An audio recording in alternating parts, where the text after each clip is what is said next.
올려드리겠습니다.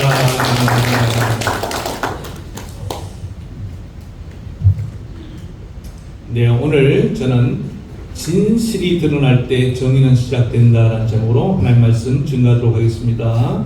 옆에 분하고 인사하시기 바랍니다. 진실하시기 바랍니다. 다시 한번 인사하겠습니다. 당신을 보기만 해도 너무 좋습니다. 진실이죠? 네. 거짓으로 말하면 안 됩니다.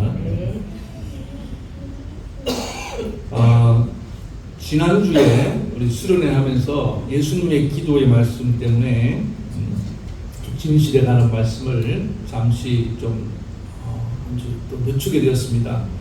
지금 진실에 관한 말씀을 전하면서 진실과 사랑에 관한 말씀을 먼저 전했는데, 왜 우리가 진실할 수 있다고 했습니까? 따뜻한 사랑이 감싸주기 때문에 진실할 용기가 있는 거예요. 그리고 진실할 때, 말씀 앞에서 진실할 때 여러분의 인격이 자라는 것을 믿으시기 바랍니다. 그리고 사랑으로, 우리 다 부족해요. 사랑으로 섬기고 돌봐줄 때 교회는 성장하게 된다는 것을 꼭 기억하시기 바랍니다. 인격의 성숙은 진실과 맞물려 있습니다. 자꾸 거짓말하면 절대로 인격이 성숙해지지 않아요. 오늘은 이어서 이 진실 시리즈 말씀이라고 생각하시면 좋을 것 같아요. 진실과 정의에 관한 말씀을 한번 살펴보도록 하겠습니다. 진실과 사랑, 그 다음에 진실과 정의, 진실, 사랑, 정의, 이것은 우리 기독교의 핵심 가치입니다. 그리고 하나님의 성품의 핵심 성품이라고 이해하시면 될 것 같습니다. 결론부터 말씀드리자면은 진실과 정의 관계는 뭐냐면, 진실이 오늘 말씀 제목처럼 그래요. 진실이 드러날 때 정의는 세워지기 시작하는 것이 바랍니다. 아멘. 그리고 정의가 바로 설 때만이 더 이상 거짓은 이 땅에 발붙일 곳이 없어지고, 진실이 보호받을 수 있다는 것을 기억하시기 바랍니다. 아멘. 정의가 없으면요, 계속 진실은 묻혀집니다. 그럼 와닿기, 말씀이 여러분 가슴에 와닿길 바랍니다. 아멘. 그러나 안타깝게도 진실이 거짓에 가려진 경우가 아주 많이 있습니다. 그러다 보니까 정의가 실현되지 못하니까 어떻습니까? 불의가 난무하는 거죠. 너도 나도 뭐 어때? 그런 세상이 되어버린다는 겁니다. 뭐 구체적인 사건들은 너무나 요즘 많이 있기 때문에 하나만 예를 들자면은, 최근에 뭐 광주의 여고생이 안타깝게 살해당했는데, 그 살해범이, 진범이 진실을 밝혀야 되는데 그 아버지가 경찰이라고 진실을 묻어버리려고 했던 그런 사건이 있지 않았겠습니까? 다행히 지금 그 피해자의 억울함을, 진실을 밝혀서 풀어주고 있는 그런 과정을 보면서, 여러분 정의라는 것은 뭐냐면 반드시 진실과 함께 간다. 오늘 요 말을 꼭 기억하셔야 됩니다. 진실에 묻혀버리면 절대로 정의가 바로 설 수 없다는 사실을 우리는 꼭 기억을 해야 됩니다. 그 어느 때보다도 우리는 이 진실과 정의를 갈망하는 시대를 살아가고 있습니다. 그럼에도 불구하고 많은 사람들이 거짓에 동조하고 불의를 보고도 침묵하는 이유가 무엇이냐? 여러 가지 이유가 있겠지만 좀 심리 분석을 해드리겠습니다.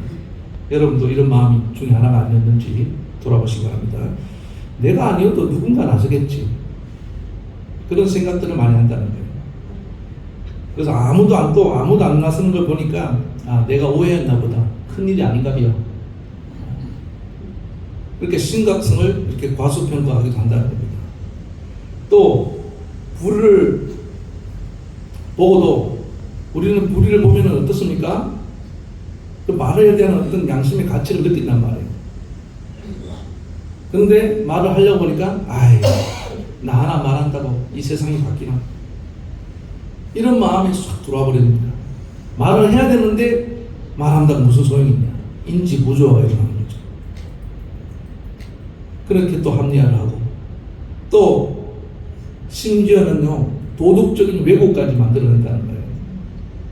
피해자도 분명히 무슨 원인 제공을 했을 거야. 그게 다가 아닙니다. 어떨 때는 내가 이렇게 진실을 폭로했을 때 돌아오는 어떤 보복이라든지, 예? 실제로 여러분 기업에서 예? 내부 고발자라고 이렇게 진실을 말했다가 예? 얼마나 왕따를 당하고 심지어는 소송을 당하고 해고를 당하고 신변의 위협까지 당하는 그런 일들이 많이 있습니까?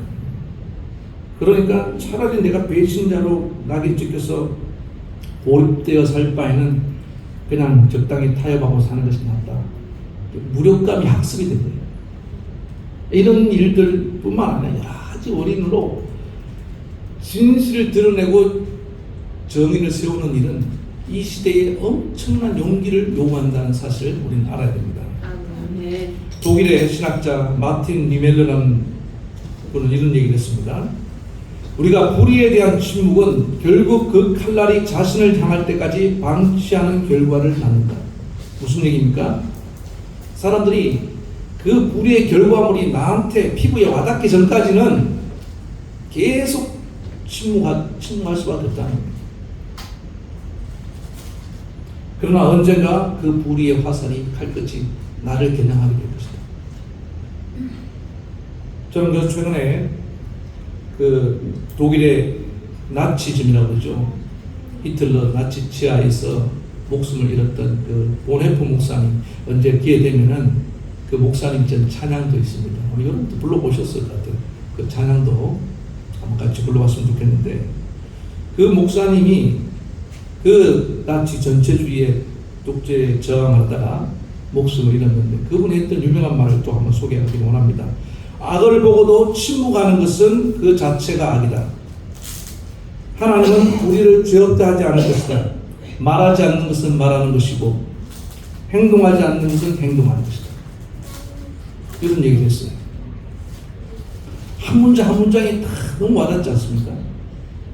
악에 침묵하는 것은 뭐라고요? 악에 동조하는 것이다. 침묵은 동조다. 엄청난 얘기를 하셨어요. 저는 이 말씀을 들을 때마다 너무 요즘 시대에 너무 마음에 찔림이 있습니다. 분명히 잘못되었는데 잘못됐다고 말을 못하겠어요. 분명히 아닌데 아니라고 말을 못하겠어요. 양심에 그러면서 아까 말했던 그런 여러 가지 이유를 가지고 나를 합리화시키려고 있는 내 초라한 모습을 바라볼 때 부끄럽기가 그지없습니다. 우리는 진실을 말할 수 있을 때 진정한 그리스도인이고 진실을 말할 수 있을 때 진정한 목회자라는 사실을 꼭 기억하시기 바랍니다. 아멘. 예수님께서도 분명히 말씀하시기를 마태복음 5장 37절에 오늘 세 번역으로 제가 한번 읽어드리겠습니다. 너희는 말할 때 예할 때 예하고 아니오 할 때는 아니오 하라. 이보다 지나치는 것은 악에서 나오는 것이다. 이게 무슨 뜻인지 아시죠? 무슨 뜻이냐 하면은 옳은 것에 대해서는 예라고 해주라는 겁니다. 아멘? 아멘. 틀린 것에 대해서는 아니오라고 말해야 된다는 거예요. 지나친다는 뭐냐면은 틀린 것을 보고 예라고 말하고 옳은 것을 보고 아니오로 말하는 것은 그건 잘못됐다는 악이라는 겁니다. 그렇다면은 우리가 성경이 말하는 이 오늘 정의를 또 같이 말씀 나누기 원하는데, 정의는 진실이 드러날 때 정의가 한 걸음씩 전진한다고 분명히 말씀드렸습니다. 그래서 오늘 이 성경에서 가장 진실과 정의가 잘 드러난 오늘 본문을 가지고 함께 은혜를 나누려고 합니다. 본문 얘기는 워낙 유명한 얘기입니다. 다윗의 큰 실수였죠. 이스라엘 역사상 가장 위대한 왕이었던 다윗이 충신인 우리아의 아내와 부적절한 관계를 맺고 그것도 부족해서 그 우리아를 전장에 내보내서 죽게 만듭니다. 살인교사죠. 꼭 내 손으로 안 죽였다고 해서 살인죄가 성립되지 않는 것이 아닙니다. 죽을 줄 알고 사지로 몰아붙이는 것도 큰 죄에 해당하는 것입니다. 그리고 그의 아내를 빼앗아 버렸습니다. 그리고 거의 1년 동안 자기 가진 왕권을 가지고 다 은폐, 축소, 조작, 완벽하게 죄를 덮어버렸습니다. 겉으로 볼 때는 아무 일도 없고 평온해 보였습니다. 세상은 침묵했습니다. 주변에 신하들이 있었겠지 않습니까? 아무도 말을 하지 않았어요. 아무도 말하지 않으면 진실이 감춰질 것 같죠?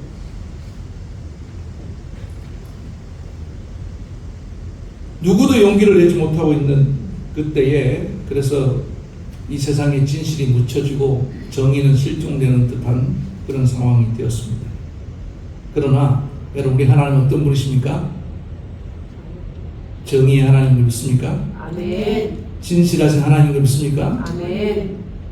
하나님이 다윗을 향해서 한때 뭐라고 말씀하면 내 사랑하는 종이라고 했어요.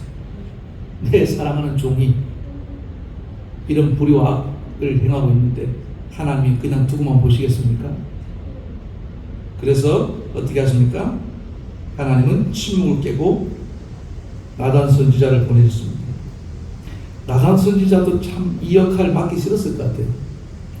다 침묵하는데 나 혼자 가서 잘못 얘기했다가 지도새도 모르게, 아니 장군 충신도 지도새도 모르게 죽여버렸는데 선지자 한 사람 죽이는 거 일도 아니잖아요. 난 아무 힘도 없는데. 감옥에 갈 수도 있고 목숨을 잃을 수도 있습니다.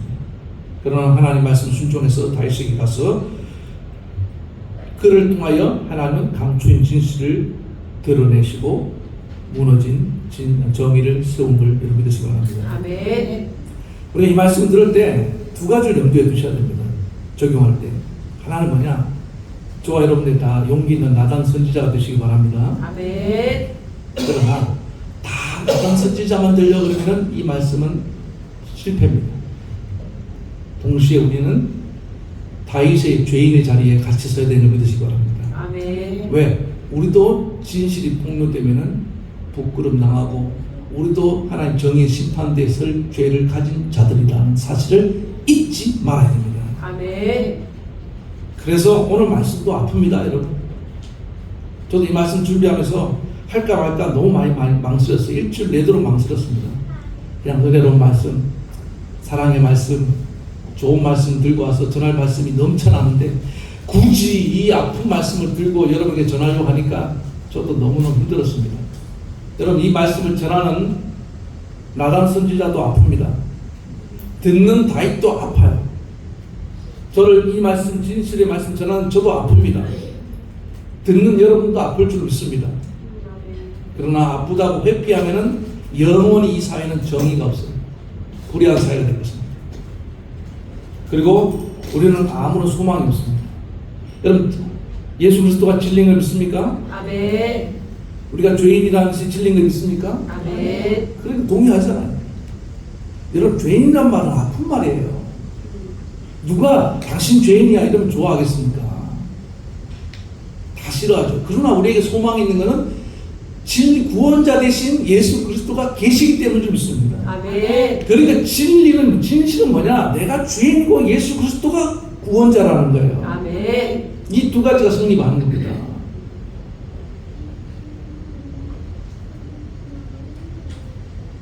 오늘 저와 여러분이 진실과 마주할 용기를 가지고 나아갈 때 여러분 무너진 정의가 되살아나게 될 줄 믿습니다. 아멘. 자, 오늘 이제 본문으로 좀 더 깊이 들어가겠습니다. 나단 선지자가 당신이 바로 그 사람입니다라고 이렇게 진실을 폭로하는데 먼저 꺼낸 얘기가 뭐냐면 탐욕이 가득한 부자 얘기를 하죠. 양 100마리를 가지고 있었습니다. 근데 손님이 왔다고 한 마리를 애지중지하면서 키우는 그 가난한 사람의 양을 빼앗아서 잔치를 벌였단 말이에요. 여러분들 듣는 순간 화가 치밀어 오르죠? 네. 잘했다고 생각하는 분 있습니까 혹시? 아멘. 전혀 없을 거예요, 그죠? 너무너무 화가 나는 일입니다, 이거는. 그러니까 다윗도 역시 이 부분에 대해서 화를 냈습니다. 아니, 세상에 그런 놈이 어딨냐? 응? 당장 잡아 쫓아야겠다. 가난한 자를 불쌍히 자기 있는 것을 좀 내어주지 못할 망정 어떻게 벼룩의 간을 빼먹지? 그 정말 자식 같은 양을 키우고 한 마리를 키우고 있는 그 사람의 양을 빼앗아서 그런 짓을 저지를 수가 있느냐? 그래서 다윗이 여러분 이런 말을 합니다. 불쌍히 이거 4배를 갚아줘야 돼. 4배를 갚아주는 게 뭐냐면은 이 당시 법입니다. 어떤 사람이 그것을 도적질해서 아니면 강제로 토색 빼앗으면은 어떻게 됩니까? 나중에 배상할 때 몇 배로? 4배로 갚아줘야 되는 그런 법이 있습니다. 이게 나중에 삭개오가 예수님 만나고 난 뒤에도 그런 고백을 했죠. 네? 주님, 내가 재산의 반을 팔아서 가난한 자들에게 나눠주고 또 내가 누구의 것이라도 토색한 것이 갈취한 것이 있으면은 내가 4배로 갚아주겠습니다. 그러니까 무슨 얘기입니까? 다윗은 법을 잘 알고 있었다는 겁니다. 정의가 무엇인지도 정확하게 알고 있었습니다. 여러분, 그런데 뭘 몰랐습니까? 그 법을 자기 자신에게는 적용하지 않는 거예요. 정의는 나는 정의를 비껴가는 거예요.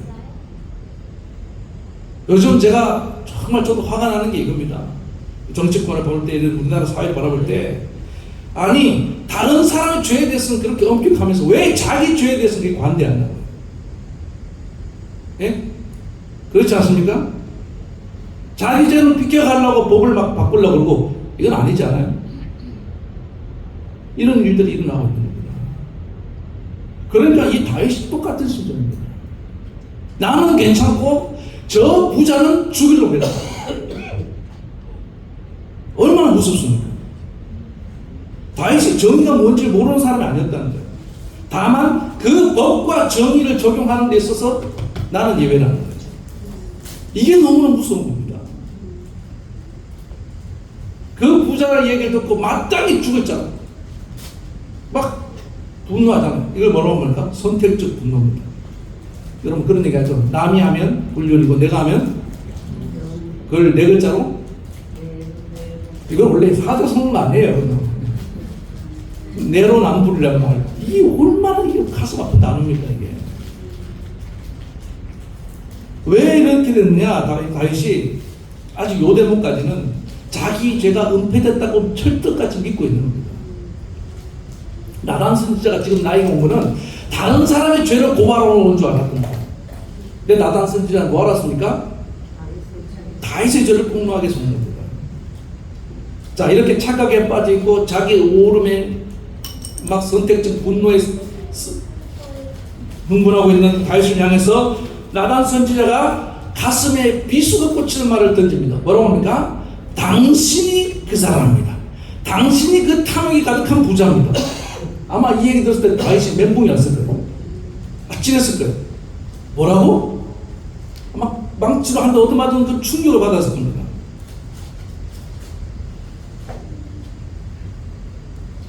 그러면서 모를까 싶어서 다윗의 죄목을 정확하게 일러줍니다. 그게 이제 7절부터 9절절 나오잖아요. 네? 당신을 이렇게 사울의 손에서 구원하고 이스라엘 기름 부어 왕을 세우고 필요한 모든 것 안에도 많이 붙여주지 않았느냐? 네가 뭐가 부족했으면은 내가 더 주었을 것이다. 뭐가 부족하다고 남의 아내, 그 충신의 아내를 빼앗아버리고 그를 죽이느냐? 그때 다윗이 충격을 받고 정신을 차립니다. 다윗의 큰 죄는 뭡니까? 9절의 중심에 나옵니다. 어찌하여 여호와의 말씀을 업신여기고 나 보기에 악을 행하느냐? 다윗이 단순히 뭐 간음죄를 지었다, 살인죄를 지었다, 도둑질을 했다. 사실 다윗의 죄를 목록을 쭉 보니까요, 6계명부터 그냥 그 10계명까지 주르륵 살인죄, 간음죄, 도둑질죄, 이웃을 탐냄죄, 이게 막 그냥 다 연결되어 있더라고요. 그런데 하나님이 가장 가슴 아픈 건 뭐냐면 내 말을 업신여겼다는 거예요. 무시했다는 거예요. 이건 하나님 앞에 하나님이 오지 않는다고 생각하고 없다고 생각하고 악을 저질렀다는 거예요. 거의 1년 동안 다윗을 완벽하게 숨겨왔는데 누구도 말하는 사람이 없었는데, 그러면서 정의의 재판관 노릇을 하고 있던 다윗의 가면이 벗겨지는 순간이었습니다. 추악한 범죄의 진실이 백일하게 드러나는 순간이었습니다. 자, 여기서 어떤 선택을 하느냐에 따라서 다윗의 운명이 갈라지는 거예요. 이전에 했던 방식으로 그냥 예? 지도세도 모르게 경비병 데려가. 그러면 또 은폐시킬 수 있습니다. 충신 장군도 죽였는데 뭐 선지자 한 사람 못 죽이겠습니까? 자기가 최고의 권력자인데. 만약에 그런 식으로 죄악을 덮으려고 했다면은 여러분 다윗의 죄가 영원히 묻히겠습니까? 아마도 하나님은 가중 처벌해서 다윗을 성경에서 지워버렸을지 몰라요.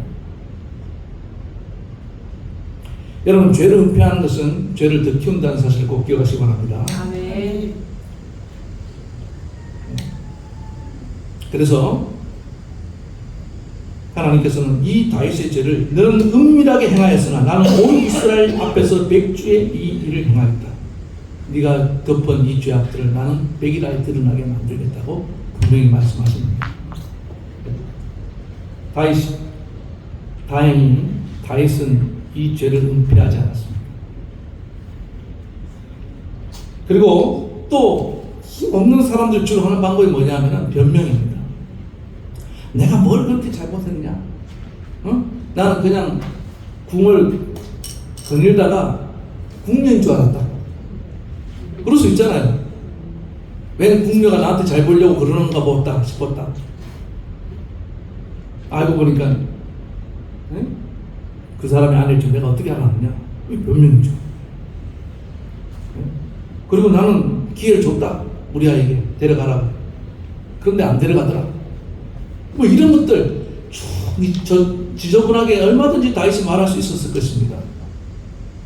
여러분 우리 사람은요 다윗이 범죄한 다윗의 후손이기 때문에 아담의 후손이기 때문에 아담이 범죄하고 난 뒤에 제일 먼저 했던 게 뭡니까? 변명이에요. 아담아 네가 어떻게 먹지 말라는 선악과를 먹었느냐? 그때 다윗이 주여 죽을 죄를 지었습니다. 하나님 용서해 주세요. 이렇게 말하지 않고 당신이 만들어준 저 여자가 먹으라 해서 먹었습니다. 그래서 여러분 변명할 때 확실하게 나는 아담의 후손이라는 걸 생각하시기 바랍니다. 책임 전가하는 게 주특기예요. 그 아들 가인도 보세요. 아벨을 그렇게 돌로 잔인하게 쳐 죽이고 난 뒤에 하나님께서 가인에게 네 아우 아벨이 어디 있느냐?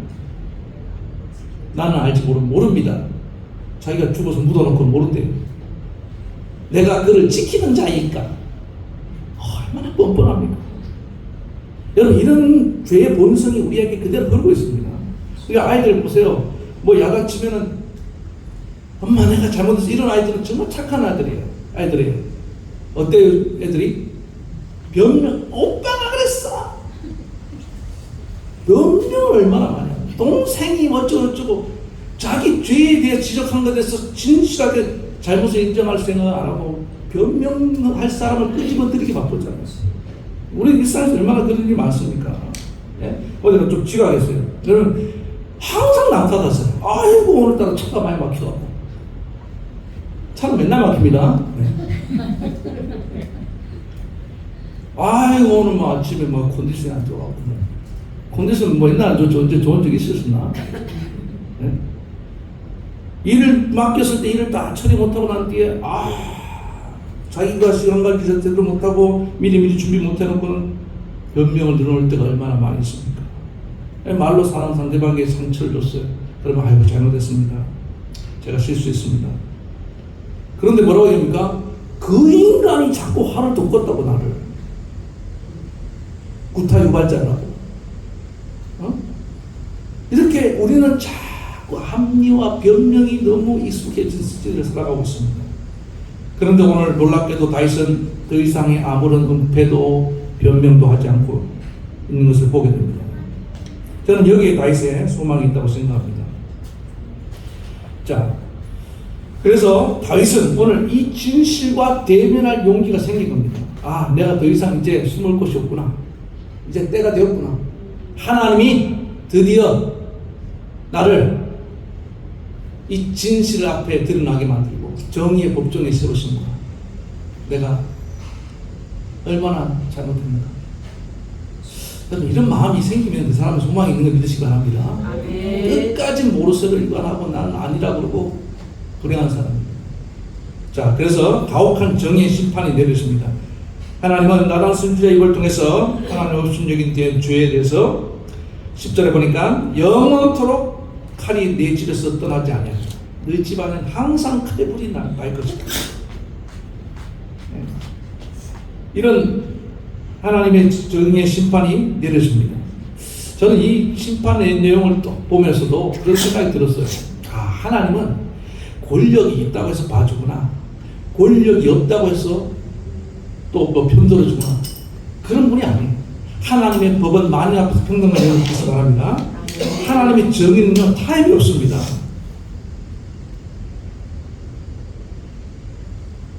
저는 이게 너무 감사해요. 여러분, 우리 현실 세상은 어떻습니까? 예? 왜 정의가 실현되지 않는다고 막 사람들이 막 분노하고 막 억울함을 호소합니까? 돈 있고 힘 있는 사람은 어떻게든 빠져나가잖아요. 그러니까 권력을 그렇게 주려고 하는 이유가 뭐냐면은 법을 내 입맛대로 주무를 수 있다는 그런 이 시대에 엄청난 뭡니까? 착각을 만들어줬기 때문입니다. 그러나 여러분, 하나님 앞에서는 한치의 오차도 없이 법이 집행되는 것을 믿으시기 바랍니다. 아멘. 그래서 공의의 하나님이라고 우리가 믿는 거예요. 그래서 여기서 우리는 두 가지를 생각해야 되는데, 죄를 두려워할 줄 알아야 됩니다. 죄의 결과의 무서움을 알아야 됩니다. 그 다음에 또 불의한 일을 재판을 바라보면서 너무 억울해하지 말아야 됩니다. 왜? 정의의 하나님이 반드시 때가 되면은 공정하게 판결하신 날이 온다 온 것을 우리는 믿기 때문에. 아멘. 그리고 마지막 세 번째 단계, 다윗이 이 심판을 듣고 어떻게 합니까? 너무 가혹합니다 라고 하지 않고, 자, 다윗이 뭐라고 고백하는지 보겠습니다. 다윗이 이 심판을 듣고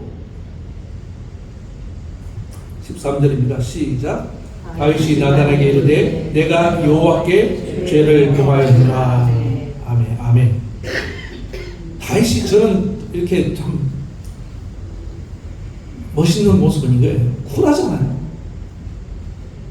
당신이 바로 그 사람입니다 라고 했을 때 막 지저분하게 변명하지 않고, 내가 여호와께 뭐 했습니다? 죄를 지었습니다. 이거 한번 따라하겠습니다. 내가 여호와께 죄를 지었습니다. 이게 자백이에요. 내가 죄인입니다. 이 한마디 하기가요, 너무 힘듭니다. 여러분, 이 말 할 수 있는 건 용기에 여러분 스스로에게 박수를 보내시기 바랍니다. 이거 아무나 못해요. 우리 그리스도인들은 이걸 잘해야 됩니다. 잘못했을 때 딱 하나님 말씀 앞에 섰을 때 내 죄가 드러나잖아요. 진실이 드러났잖아요. 그러면 무릎을 꿇고 내가 죽을 죄인입니다. 왜 사극 같은 거 보면 많이 나오잖아요. 전하 죽여주시옵소서. 하나님은 죽여달라고 하면 안 죽이셔요. 참 신기하죠. 사극이 그 대사는 참 맞는 것 같아요. 죽여달라고 하면 안 죽여요. 억울하옵나이다 하면 죽여요.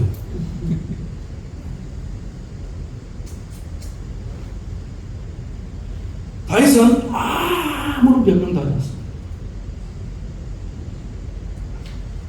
그래서 진실하게 그대로 받아들입니다. 진실한 자에게 임하는 은혜가 있다고 했죠. 구원의 은혜가 임하는 것입니다. 네? 자기 죄를 자복하고 진실한 모습으로 하나님께 섰을 때 그에게 놀라운 구원의 길이 주어집니다.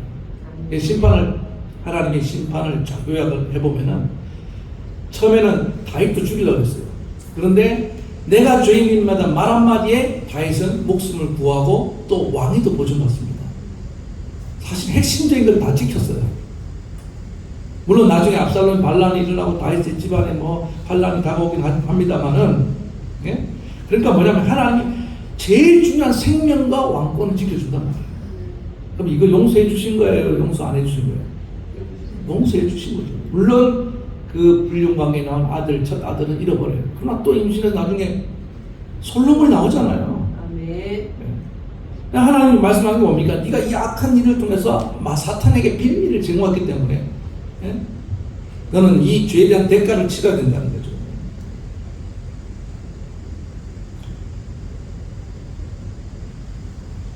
여러분, 기독교의 정의는 이 세상의 정의하고도 다릅니다. 세상의 정의는 뭐냐면 그 죄인까지 완전히 멸해서 씨를 말리고 다시는 일을 행하지 못하도록 완전히 파멸시키는, 그렇게 생각하는 사람들이 있어요. 옛날에 그런 법이 있었잖아요. 3족을 멸하고 9족을 멸하고.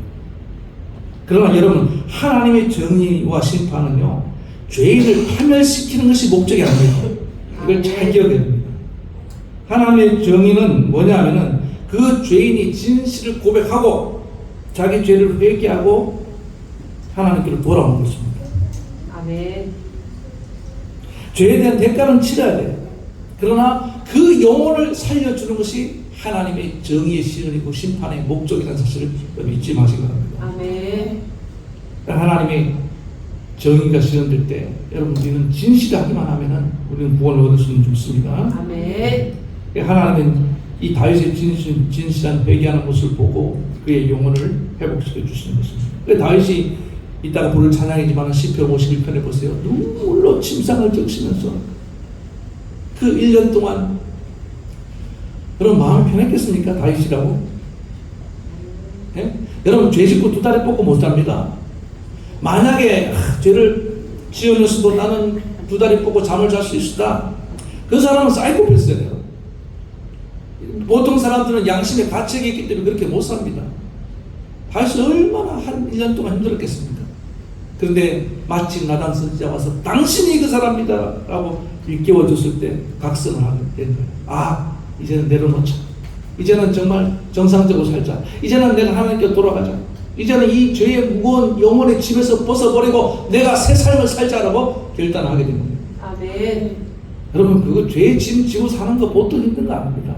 오늘 하나님 앞에 다 자백하는 은혜의 길을 축원합니다. 아멘. 그거 갖고 사는 게 아니에요. 나만 힘들어진다고요. 진실의 말씀이 나를 찌를 때 우리는 어떻게 되냐? 더 이상 은폐하지 않겠습니다. 나는 감추지 않겠습니다. 합리화, 변명하지 어떤 변명도 하지 않겠습니다. 나는 오직 회개함으로 하나님께 나아가겠습니다. 여러분, 영혼이 살아나고 관계가 회복되고 여기 땅에 저희가 세워지는 그런 삶을 살아가기를 간절히 축원합니다. 아멘.